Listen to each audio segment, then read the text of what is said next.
और अल्लाह पाक ने कुरान में फरमाया कि तुम मुझे वैसा ही पाओगे जैसा मेरा गुमान करोगे। ये हम सब पढ़ते हैं लेकिन समझते नहीं। तुम जानते हो हज़रत मूसा अलैहिस्सलाम के पीछे फौज लगी हुई थी, तब अल्लाह ने क्यों समंदर को 2 हिस्सों में बांट दिया। तुम जानते हो कि हज़रत इब्राहीम अलैहिस्सलाम को आग में जाने का हुक्म दिया गया, तो क्यों उसने आग को ठंडा कर दिया। तुम जानते हो कि क्यों उसने हज़रत यूसुफ अलैहिस्सलाम को कुएं में भी पाला। क्या तुम जानते हो कि क्यों उसने हज़रत हाजरा अलैहिस्सलाम को सहरा में भी जमजम दिया। क्यों हज़रत यूनुस अलैहिस्सलाम को मछली के पेट में भी महफूज रखा। क्यों हज़रत ज़करिया अलैहिस्सलाम को उम्र के आखिरी हिस्से में भी औलाद से नवाजा। इन सब चीज़ों में एक चीज़ मुशाबिह थी, यकीन।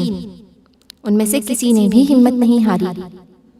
उन्होंने यकीन रखा कि खुदा रास्ता निकालेगा, और देखो खुदा ने रास्ता निकाला।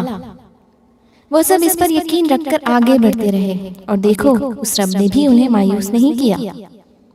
और तवक्कुल तो ये है कि रास्ता ना हो और तुम कहो अल्लाह रास्ता बनाने वाला है, और जब तुम उसका अच्छा गुमान रखोगे तो यकीनन सब अच्छा ही पाओगे।